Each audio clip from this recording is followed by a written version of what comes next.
if they still feel like they want to commit.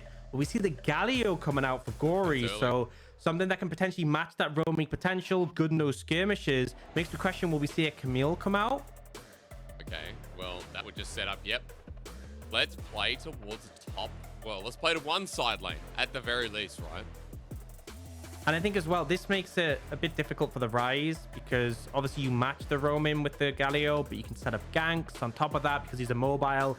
He can obviously buy Zhonya's to deal with the combo, but outside of that, it's pretty threatening. Now, LNG not looking to lean straight towards that Rise in this situation. Are going to pick up the Leona. So securing a good support for themselves, strong engage. They can now ban away things they'd struggle to deal with inside of FPX, but Thresh is already gone. They can also look towards the jungle role. So it's jungle support.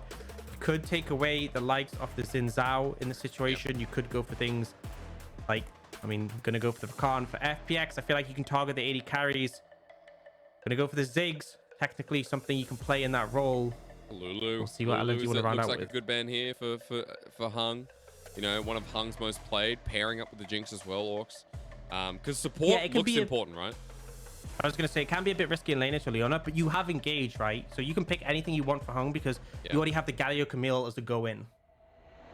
Okay, well, 5 seconds. It's already been a support ban. 2 targeted towards Hung.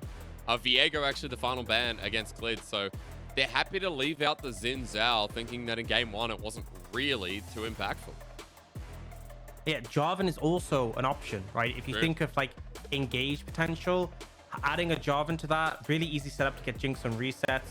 And it means that there's a lot of pressure on both Doinby and Light in the situation if they pick a mobile pick. So makes me think maybe even something else that's sort of a bit safer. And yeah, Xayah, another safe 8 carry pick. So they really want to make sure whatever Light picks, it's going to be punishable. It's going to be something they can stick to. If it gets trapped, it's going to be in a difficult position. We'll see why FPX up from the jungle. They still have that Xin Zhao, Wally Sin, but for now, LNG going to go with one of those safe picks left available. Obviously, Ezreal still does get nullified a bit by the Camille ult, right? But at least it means that a Jarvan pick from FPX wouldn't just be completely damning.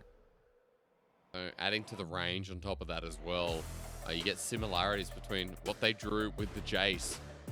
At the very least, Doomby is going to be the last pick, so he gets a counter no matter what, even though he knows that it's going to be Galio most likely. Just remember that we have had in the past a couple of Galio supports. Funnily enough, I think Lumal was someone who pulled it out quite a bit. Although we haven't seen it yet, it's something to keep in mind as Diana gets locked in. And dude, this is just going to be a huge circle composition. We've got Camille, Galio, and Diana. Everybody gets into the circle and just drops down. Yeah, and we're now looking at the support. I actually would probably prefer the Alistar. I think Braum obviously does well in Leona, thinks well, but I think your lane is fine into Ezreal. You are going dive, and you want to throw everything at that. They opt to go with the Alistar. It's got some strong skirmishing, good level 1, but you can see the clear intention of FPX, right? See target, engage, kill target. Jinx gets the resets to follow you through. LNG still have their strong mid-game spike, but what is Doinby going to take here to pair up with Tarzan? Toying with the idea of a Vex, the AoE Fear would definitely be a good tool to shut down all that engage, and it will get locked in. The fact of a counter punch is pretty real. If Doomby can get a counter punch here as Vex Orcs, that feels like a big game plan that kind of shuts it down or wastes away the time of FPX. So you've already explained FPX's composition. Run me through the goal of LNG in this game too. I think for LNG, they got strong solo laners who Tarzan can play around and they can play for him, right? You expect Doinby to be really powerful in the skirmishes, can obviously harass down the Galio. Jace is also going to have that range advantage against Camille, so Tarzan can rely on that setup. I want to see him skirmishing around top side, looking to snowball the game again. And then the bot side of the map, you know, Ezreal can just chill and scale. You have that mid-game spike again, and that's kind of where I'm looking towards for him to pop off. Well, running into game number 2, I think all fans can agree that LNG, they popped off in game 1. They looked clean. They kind of played with their food towards the end as well. For FPX, this team's been hyped up. They're 3-1 starting to split off with a roster that's been completely revamped. They lost everyone except for LWX and their top lane sub behind Nuguri, which was Xiaolahu. And with the revamped roster, they've looked pretty damn good. They've now got cleared in. Gory came over as well. There's definitely key strengths to these experienced players. They got to show it against LNG because You're going up against world representatives in what all roles at this point, apart from Lumao, who we know has world experience from 2022. So it doesn't matter. The point still stands. LNG are showing a huge development over these weeks, and they still remain undefeated in the LPL. Game number 2, Orcs. We're jumping in, and that's exactly what FPX are going to try and do this game. All in for the pound. Yeah, why not? I mean, it's both teams have a lot of level 1 tools, right? Vex as well. Pretty crazy. We are seeing a Predator Vex, right? This is Doinby. Like, I don't have Realm Warp, but I am going to run fast, going to make things happen. It's actually the Aftershock for Gory, so a little less ability to match that. And this mid lane is instrumental, right? We're a bit critical of Gory's inability to impact the map last game. He has a roaming champion. If Tarzan has his way, he will be able to really snowball this game, whereas Clid just wants a bit of more freedom to scale up, embrace that fast clear that Diana has. So if LNG get their way, they should have a strong early game once again. They should be setting the pace, finding the momentum. FPX may be a little bit slower until Clid hits that level 6, and Gory is also able to use that ultimate to assist. Very least of Doomby, a bit of personal space on top of Gory. The laning phase in the mid lane has been a strength of Doomby in this, not even this series, but something I've been talking about for the past year now. It's something we noticed that in 2021, Doomby's laning phase had improved so much. People in the past, you know, not naming any names, but Nemesis, definitely bagged out the laning phase of the 2019 world champion. And sure, it was a weakened part of his gameplay, but over the past couple of years, he's been developing it to now be top tier, like Knight, like the rookie of the league. Doomby continues to impress us here as he gets Gory to half HP. The Galio, we know, struggles a lot with the ranged AP matchups from time to time. Yeah, especially if you happen to make some bad clicks. But Gory, mostly doing okay, just clearing up the wave. At this point, Doomby going to continue to harass him, though, make things really painful, but should just build a thin out. Again, you have teleport, right? If you get poked too much, you can just teleport back in. It's not too much of a problem. Still, obviously, not having the most fun time in this mid lane match. Already burned all of his health potions. Yeah, I mean, to be expected. The camera will keep panning there, showing us how much he's doing throughout the laning phase. FPX's bottom lane, though, they're doing something good here for the starting part as they hit level 2. And LWX just gets a massive shove of that wave, but LNG getting busy real early here. Tarzan moving to the top side, Orcs, and Shallow at half HP. Tarzan trying to find the enemy jungler. Give priority to those solo lanes that we wanted to see get off to a flying start too. It's a great decision from Clid to start your clear on the top side. You know your bot lane is the one lane that can provide assistance to you.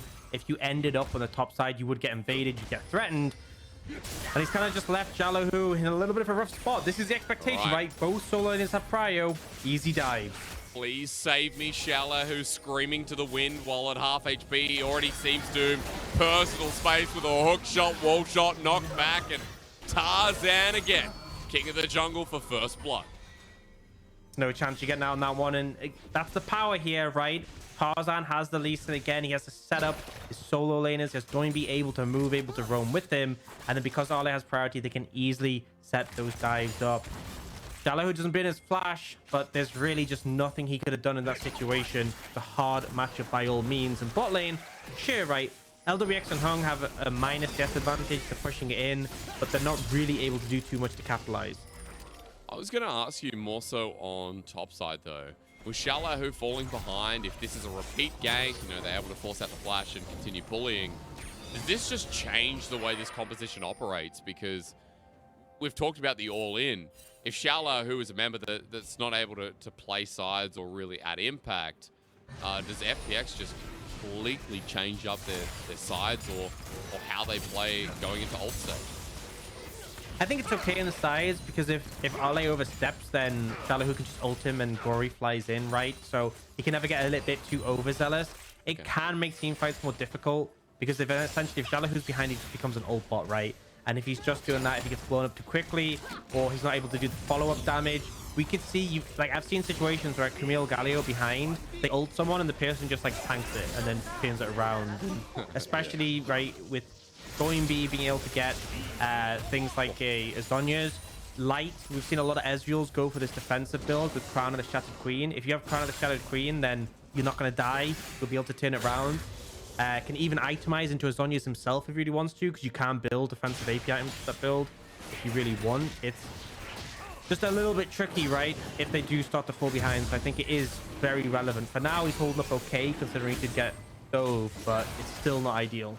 I mean, forced out of lane a little bit there. You can see Arla's heavy trades, and Shallow who goes back to base, walking through up. You can see 10 CS lead already building up. Tarzan wants to rinse and repeat while Dragon's being done. Doomby moving to the top side. He now has himself the ulti in hand. That Shadow Surge, it connects, and it's all over as Gory's actually going to be spotted out. Sonic Wave for the level 4 lease in. Shadow Surge connects. Personal space at the ready. A bit of doom and gloom to satisfy your day. Doomby with the auto to finish it off. And the solo lanes are absolutely bonkered. Tarzan knows exactly what to do, and this is perfect because they set the bait, right? They know Clear's on the bot side, Clear on the Dragon, so they act on a lean to the top side, but they never committed to the dive because they know how risky it is Gory having the ultimate. So what does Gory do? Oh, well, I should move closer, be ready to ult. That's what they're waiting for. They have the vision swept out, they have that control ward, they target Gory, Gory can't ult to himself, and as a result, they pick up that kill. So really textbook setup from LNG, really good bait, and they managed to capitalize and once again push these solo laners ahead. So now we just sit there and think, okay, with LNG having a 500 gold lead at the 6-minute mark, it's not the be-all, end-all, but it is significant considering we're starting to see a CS lead mid. The kill attributes to a lost chapter with the boots already in tow in the inventory. Arla's doing pretty well up here, and Tarzan picked up the kill before, so he's in a great position having ganked now 2 different lanes. And Orcs, I look at FPX and I start thinking, now I wait for that ulti combo. That means that the play isn't going to be as easy as it was before for LNG. Yeah, and that's the thing, is that I'm looking to see when Gory utilizes a first ult. Often when they have global, something I always like to say is like how much value you get on the first ult. Yep. If you manage to slam in, you turn around a dive and get like a double kill, great, perfect. If you're just using it to zone the enemies off, it's like, you know, there's value, but it's like, how much really are you getting off this? Because you're not having a fun time in lane. You know, it's really been LNG in control. And we saw this from game 1. They're able to deliver. They're able to capitalize. They're able to find the momentum. And they're looking to do a similar thing here, no doubt. Now, Gory expects that he was spotted in some way. Checks, finds that control ward. But we see Lumao already moving up towards mid, trying to establish some vision control. And bot has just been that island, right? And as a result, Light is falling behind in farm, but it's kind of what you expected. It's what you factored in when you went for this bot lane. I want to see more and more Lumao moving up to facilitate. And every time, this is just on repeat. Going being Tarzan, moving up towards that top side. Now, what I will say is that there is a ward spotting them out. They do have information. And FPX responding with their bot lane. Hung has ulti, and Lumao in a bad position here for LNG. He has to flash over the wall, so Hung not only burns the support's flash, but with the ulti in tow as well for Lumao, this wave should cover him, get that solar flare, but it's going to be FPX on the Herald first, with pings from LNG warning them caution. Let's see how the fight sets up. Big engage potential coming in from LNG. 5v5 on the Herald. Still no solar flare available. Looking for Doomby here. Going to use the personal space. Hung gets the flash down. The concussive blows with the Glacial Fissure. Lumao, no flash to conclude as Shadow Surge has been used from Doomby into the backline. He goes on in, but this is what we talked about. The Wombo in, immediate 2 kills down. And FPX got their way and are back in the game. Happy to go for the full 5 members. And I love the play from Hung because he knows Lumao is not an Aftershock Leona. This is a Glacial Augment Leona. You are not nearly as tanky. Actually, should have probably died quicker, but LNG do a good job of keeping him alive. But then the combo comes in. Klid gets the big ultimate. Jalo, who is in. Gory's on top. That's the power of the team fight for FPX. And now Arla going all in. Hammer strikes down. Jace from Arcane, by the way, is LNG's top laner. Tries to get something back, but we're going into replay territory where Klid got his first 2 kills of this game. And they got their Wombo that they've been waiting for. Yeah, you're talking Jace from Arcane. There's also Powder here. Doesn't connect the ult onto Lumao because we see the block, but the combo comes in for the Diana. So much damage. And Doinby is able to flash out, but at the end of the day, pretty convincing win for the side of FPX, and now a pretty sizable lead for them. Well, Gory might be getting bullied here, but LNG turning the fight around. On top of Clid, he gets feared, and after Bloom going through, Tarzan jumping in once again. It's Clid who flashes away, but the Diana getting help from Powder into the backline. Clid now survives long enough to get another kill. He picks up a double. Thank you so much, LWX, for giving me the gift of Christmas. So much AoE damage from that ultimate. Everyone was quite low. It made such a big difference, and Clid able to turn it around. They look to punish the Diana, but this is now a 4-0 Diana. That's scary, right? That is painful. At FPX, they already have a strong team fighting comp. They're confident in this Jinx going in the later stages. LNG needed that early agency, and they have fumbled not just once, but twice now. Dude, all of a sudden, it's 3k gold lead. Just about in this game. Herald getting the charge down, getting first turret blood at 11 minutes in. 2 dragons to FPX as well. This is what we wanted to see. They got themselves rolling, and now with a Hextech Crota Belt on Clid, who's picked up 2 doubles in this game This already. isn't a Crota Belt.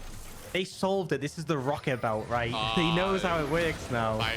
It's all changed up, but yeah, they try and catch Gory here, maybe not the best target, and then they commit onto Clid, and it's just like the amount of AoE that comes out in this situation from the Galio, from the Diana, managing to stun, and the Braum passive instrumental here, but this Rocket, the difference, all that damage and AoE that it makes, it instantly goes from, you know, potentially Gory and Clid going down to, oh, actually, we are stuck here, we need to get out. Rocket, insane from LWX, the true hero of that fight, and you know, both bot and jungle are way ahead of their opposite end. 4-0 on the Diana, 5.4k to 4.1. Look at LWX, 5.2k to 3.6. That first turret blood has skyrocketed him ahead. The only lanes that are ahead right now for LNG are Arla, Doinby, the solo laners who got the advantages early, but it won't matter if the Diana is the one who picks up 3-4 members in the next fight. Absolutely, and I mean, we talked about this bot lane. LNG being fine, letting Light just kind of get bullied out, zoned out, falling behind. If they can get the top side ahead significantly. But Clid farming up a Storm on this Diana, as you'd expect, picking up all those kills. Gory isn't even that far behind compared to Doinby. Jalahu's not that far behind compared to Ali. Feels like that win con to play through the solo lanes on the top side has already ended up failing. Now it's kind of FPX with the agency, and boy, do they have agency. Their engage potential so severe. They can kind of just pick and choose when they want fights. Now, it's actually going to be Light going towards the Defiant Sundra, so not the kind of extended Queen build that we see quite often for Ezreal, with the Essence Reaver providing the Sheen instead. Because Mini has maybe less defensive options to kind of mitigate the pressure, but obviously Defiant Sundra pretty strong at cutting through bulky front lines, of which FPX has a lot. Yeah, you know, there's Bruce going to start dealing with him as well. But for FPX, let's just speak of what's going on in the top side. LWX is so far ahead, who has the Kraken Slayer. He's looking for more turret play. 13.5 minutes in, he's got a bit of time to work away at the next one. But guys, look at the gold value. It's not a clock, by the way. There's been people in chat I've been talking to over the past couple of days. It is not a clock, it is a gold point. As Arla and Shalahu are not going to get a 1v1. It's Clid coming in. That's unfair. Arla gets whopped to the face by a big Moon Silver Blade. And while that's going on, FPX are free hitting the turret topside. No threat as Lumao goes on in, the Solar Flare down as well. But even though you exhaust LWX, why are you fighting this? What? It's a Jinx who gets excited. And for Light, it's just like, thanks so much, Lumao. I'll stand here and try and order. How do you win that, right? It's like, okay, how does Light do damage? Well, he has to fire Mystic Shot, a skill shot. What does Braum do best of all champions is block stuff, and he just doesn't do any damage.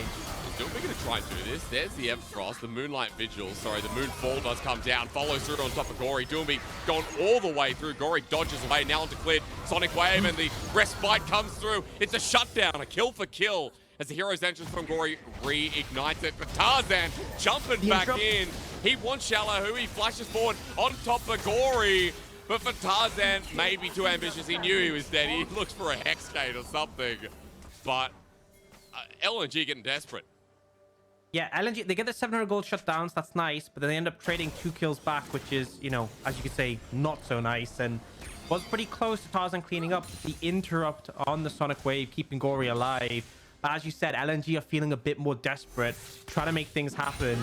And we saw that across the board, right? Ole gets punished. And this is kind of the thing. If you're playing Jace to silent, sure, you can bully out Jalou, but if he wants to press R on you and there's reinforcements, you will go down. And then, man, okay, they're not showing the top lane play. I'm kind of glad, honestly, at this point. And I think Goimby plays this as well he could, right? He Zonya's all the bursts from the Diana, goes for the follow-up here, is able to just about trade it out, although actually wasted the fear trying to hit Gory. But still, gets that big shut down. Then the critical moment we're not going to get to see because Lu Mao may be in trouble. It's for the second Herald.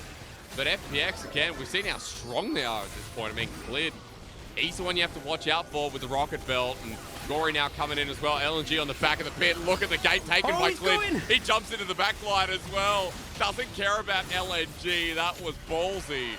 And for LNG, they have to move back into River.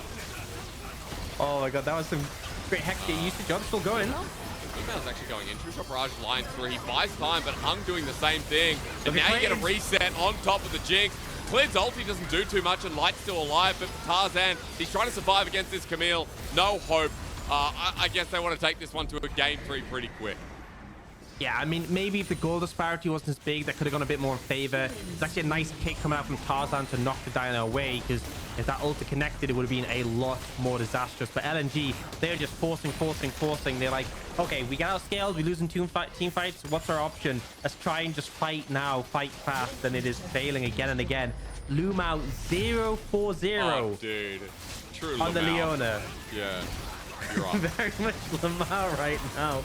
They buy time with a stopwatch, but obviously Hung just the exact same. And then what's played, right? Tarzan with a great kick here. That could have been even worse than it already was. But it's just so easy for LWX, right? Basically untouched the back line, stepping up, cleaning up. This is how this team comp wants to function. It's doing it so well. Bye, Arla. Have a nice trip back to the Nexus. 0-2 on the top laner now too.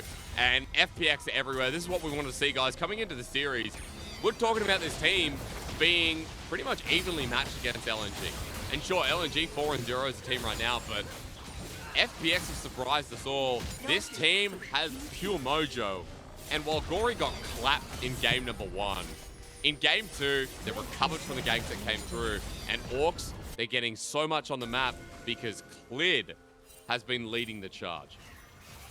Absolutely. Now LNG are making a play for the spot tower. But it's kind of scary, right? There's a Galio and this Diana, and I think you actually just have to back away from this. So they're trying to cross map. Oh, they are trying. On top of Clid, he's going to buy time. Shadow Surge used. True Shot Barrage perfectly timed with the Moonfall. With the Galio ulti as well. Gory healthy enough. Clid at half HP. There's Powder. LNG are still trying for this one, though, but they're not getting any damage down. At this point, Light's turned on as well. Clid is going to cleave him a little bit. TP, the flash. Light the next target. He's dead too. TP cancelled. LNG are regretting this move. Oh my god. GG, go next. Where's Iwandi? Tarzan just gates out. He's like, nah, man, I'm gating straight to game 3 on that one. Oh, and it looks like Jalou just, not only did he stop Ole's teleport, he also solo killed him. So, okay. Yeah. You know, This is a big over. And again, this is like the first series, right? Where in game number 1, what we saw was FPX not really having a response to, you know, how LNG played out their draft. But looking at what happened in the bottom right, by the way. Interrupted the TP, went for the all-in, and Jalou, oh my god. Like that woman was scissor legs from the Kingsman. Even with taking the tower hit, still ends up winning the 1v1. Didn't actually connect the hook shot to stop the TP, but then obviously his ult stops it, right? You can't finish channeling TP when he's trapped in his ultimate. So not only did he save Clid by stopping the TP, but he gets the solo kill, and things are looking more and more rough for LNG right now. Yeah. That's his Anya's. You know, I respect Tarzan with the Predator Phage. That is some innovation coming out. If you look at the scoreboard. That's true. Predator Phage. Who knew? What? I mean, he's got Conqueror. So how does he have Predator too? Where are the yellow boxes, right? We've seen them since we had the changes on 12.1. Where are the yellow boxes? I want to see some of them as well. Some interesting errors. You know, like for some reason, I think it was What was the coolest mythic we saw? Like something like a Caulfield's Warhammer had a mythic box around it. That was the best part. Yeah, I kind of miss how they... Dude, the best is... Yeah. The best was like the ornament upgrades being shifted. So it's like you'd have like ornament control ward or something or whatever. That's right.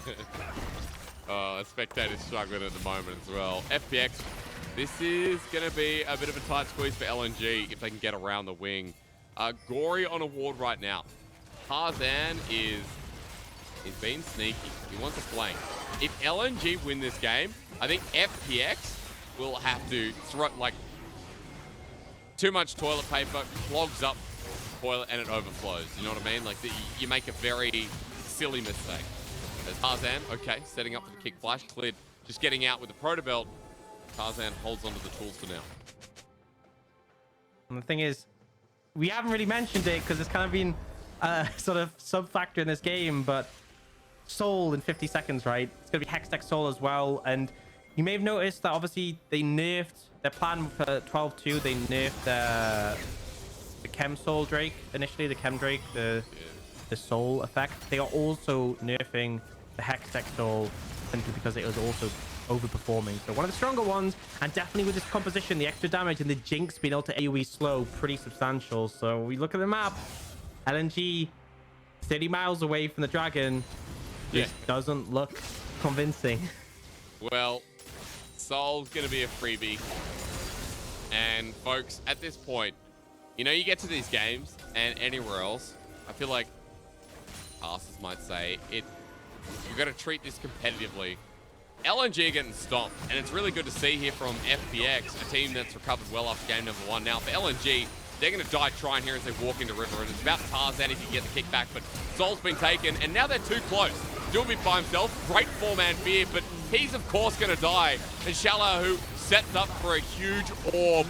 That's Ori rolling in. Remember the Warriors video for 2020 or 2021 ranked season. That's the size of this Galio now. Light does something, but the rest of the team is dead. You know what? Yeah, I mean, as soon as I saw Powder run out and get the big AoE slow on the rocket, I'm like, nah, man, there's no way they're winning this fight. The Soul is such a spike when they were already so far ahead. Fid is chasing after Light somewhat ambitiously, trying to predict his movement going up towards that side, but Light is just going to go for the recall, maybe? I think the execute at this point. The minions are stopping him from recalling. He's worried about getting chased. He wants to die to the minions. Close. Close. All right. Quick back. That was worth. Yeah, that's a win for me. In my books. At this point, that is a win for LNG. Take those now. Yeah, so Baron's going to be up, but the problem is that LNG are just so far behind. What do you do? I was going to ask you and one it's thing. Such a fast Baron. You talked a little bit earlier. You want to see an international tournament with the bottom 4 teams of each region. Baron's going to start here. Hold that thought, ladies and gentlemen. Keep that in the back of your mind. That's what Orcs is talking about. Maybe we can try and invent it after this. A Baron steal would flip the game. Now, FPX have done this so many times before. As Shallow, who goes in the back line, it's Lumao who's drawing his attention. The ult from LWX is huge, but Tarzan is waiting for the 50-50. Doomby keeping them away from his jungler, and the Shadow Surge comes through. FPX are low. Lumao can't go back on in, and Doomby doesn't want to, so Baron stops for now. And that's FPX who started it and have to back away. And 2 critical takeaways. 1, they shut down Shallow Who. And 2, Lumao is no longer 0-6-0. He got that big shutdown, 850 goals, so fixing the KDA. But this is kind of just textbook FPX. It's like, you know, this is a clearly won game, and they just decided to coin flip it and see, you know, maybe we could lose this one. Then they go for the Camille combo without the Galio even being there. You have people over the wall. You have Gory, like, guys, I want to get over the wall, so he just flashes, and he's like, well, I can't actually do anything. It's a complete mess. Yeah. Fortunately, they back away before too much damage is done, but still not convinced on the FPX Baron. Why is it a 6k gold lead? It was almost 10,000 before. I'll give a bit of credit to LNG for holding strong, and especially Tarzan angling around Light before in the fight played a crucial role. But FPX should be stomping this. This should be a clean finish out with the Hextech Soul info as well. True Shot Barrage used to scout out vision around the Baron. FPX not starting it again. Once more, trying to get the waves in state. clear out the vision, but LNG have a lot of defensive walls. Again, more than they should. Yeah, and like we saw comparatively, you know, when LNG set up the Baron, super deep vision swept out, complete control. Baron started, they zone away the jungler, done. FPX, you know, it's like they don't even think about the vision over the wall. Like, it's like, oh, do they have vision in the pit? No, guess we're good to go. And then they get contested on it and actually start throwing a little bit. So, you know, they need to look to close this one out convincingly. Shala, who's going to lose the Gromp to Ale, which is honestly pretty big L taken right there. Yeah, you did take a bit of an L there. He's on the Hex Gate. It's Blue Mal, and pings are going down once again. Hung just trying to clear this. FPX are starting the Baron again, but Hung queued the Baron, so it's obvious. I don't understand. Do they not have sweepers? Do they forget to use them? Just and off like the Baron. just walk up, sweep the vision, and then if you see someone, you have people press R, right? You have Camille press R, you have Galio press R. It's really straightforward, but it's just frustrating. You have all those wards over the wall. There's even like blue trinket wards, I think, or like no zombie wards there, and they don't even like sweep those out. Now they're doing a little bit more, but still, right? Okay. You're 6k ahead with Soul. You really should be clinical with this. Well, LNG is still poking their head in.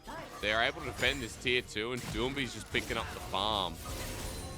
We got 2.5 items on some core carries on LNG, excuse me. FPX are the ones with 3. And as they group up in this top side, Arla's just trying to poke down those members that we talked about that are fed with bounties. And FPX finally forced their way through an inner turret in this top side. LNG grouping up, waiting. FPX not pulling the trigger anywhere else. They're moving down towards Baron, but again, LNG know that if they pass down here, so I guess we pause for now. Oh, wait. Oh, what no. Man? Has he got the back? Hang on. Let's hold. He gets out. Okay. You know, FPX decide Baron's too complicated. They can't deal with this one. So let's just say scrap it and we'll go for Elder Dragon. That was a little bit simpler. Oh, God. They go for the reset. They still have the Soul, right? They still have the Hextech Soul. They're still very far ahead. They're still very strong. But this is bought time, right? When we look at LNG, they have now a Manamune complete for light. A Manamune. Lumar, what are you doing? He was going for deep vision, but the whole of LNG were moving towards mid. Over the wall, Xiaolao feeling ambitious as ever, as Gory's now joined the play. TP being burned, LNG didn't have 5 members, but they are not fighting on even terms. Even though FPX have been slow, they're still 7,000 gold ahead. LDRX takes a brunt of damage as the Hexgate is taken by Arla, but they saw him. They saw him. They know he's somewhere. Predator being used. Arla now turning onto Gory, but the rest of LNG are coming in behind him. Arla dead though. Hex gates can be absolutely in. Man, that's Jace from Arcane using the Hex Gate. Oh, breaking out. Doomby missed the Shadow Surge. He's dead and doesn't even get a chance to use his Sonya's Hourglass. So that's how LNG lose. They're kind of the masters of their own demise. And that was just such a crappy way to lose this game. What the hell was that? Tarzan, run, man! Keep going. Oh my God. Oh man. Does he kill Gory? No. They're running through mid. Guys, we're going to game 3. I can't believe Jace from Arcane failing to use his own Hex Gate, his own invention. Just disastrous. It is just the nail in the coffin for a game That's where true. LNG, He invented those. That's true. he literally invented them. And